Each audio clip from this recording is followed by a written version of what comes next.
the three primary factors, in my opinion, that determine exam preparation carries over to FE Electrical and PE Power. The first one is the abstract one. It is the intangible one. How committed you are. This is applicable to both FE Electrical and PE Power. I have tons and tons of success stories of my FE students, of my PE students, folks who graduated in early 1990s, passing these exams back to back, folks who were in a repeat situation, sometimes 5, 6, 7, 8, 9 times failing these exams, joining my program and passing these exams, and folks who had to get this done in a very tight timeline. Sometimes new graduates, recently I've noticed this phenomena. If you are getting an entry-level job, sometimes employers make you sign a contract that within 12 months or 6 months or as part of your probationary period, you have to pass the FE exam, get the EIT registration done. I recently onboarded a PE student. As part of his new job role, he has to pass the PE Power exam within 12 months. So commitment level, either through external pressure or through internal motivation. There are a lot of folks, I have had electricians go through my program. They spend like 15, 20 years working under PEs, getting told what to do, what not to do. And then they're like,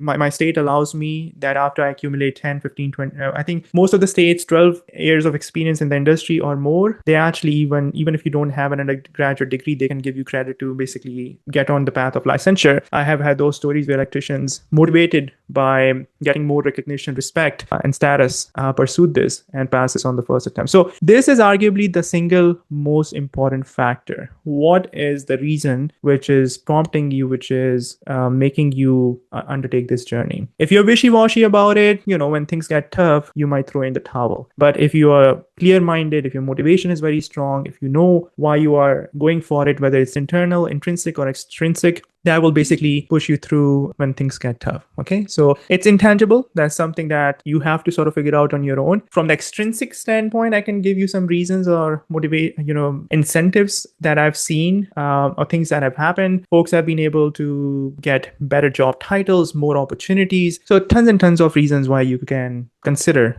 getting on this journey, and it pays off in the long run. I've got this small request for you. 77% of you watching right now are not subscribed to the channel. That's a massive number. If this video is helping you out in any shape, way, or form, please do me a quick favor. Please hit the subscribe button and ring the bell. That way you will not miss out on any content that we've got planned, and it really supports the channel. Time since graduation for the FE exam is important. Not so much for the PE Power exam, but what is important for the PE Power exam is that if you've passed the FE exam recently, a good idea to sort of tackle them back to back. Don't have a huge gap between them. And for obvious reasons, if you recently graduated, your 4 years of undergraduate engineering coursework is going to be super helpful for you in terms of your FE exam preparation, because all the 17 sections that we see on the FE Electrical and Computer exam are really a test of your undergraduate engineering coursework. And the more removed you are, the more challenging it becomes. So we can obviously not go back in time for obvious reasons, but what we can do is get started sooner rather than later. Weekly study hours available. So this, for both FE Electrical and PE Power, you have to take a realistic approach. Okay. In fact, what I do recommend my students is that have a conversation with all the stakeholders. This exam preparation, FE exam preparation, PE exam preparation is going to take over a significant portion of your life. And I mean it, because you'll have to make time. It's not as if every one of us has 20 hours, 15 hours of dead time on a weekly basis, and we don't know what to do with that time. And that's why we decide to basically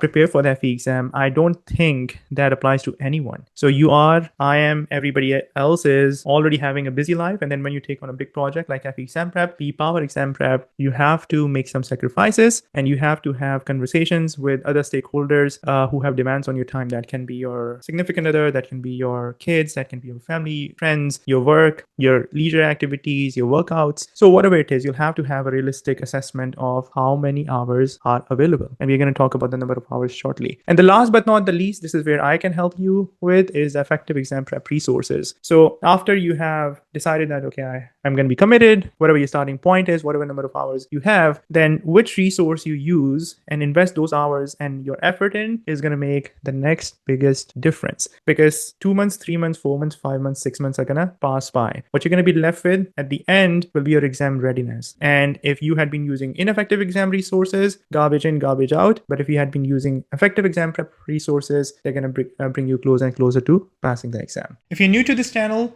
please consider subscribing. On a weekly basis, I'm creating content for FE Electrical and PE Power exam preparation. I also discuss topics related to electrical engineering with a focus on power systems engineering. If you'd like to learn more about my FE Electrical and PE Power exam preparation programs, please visit my website studyforfe.com.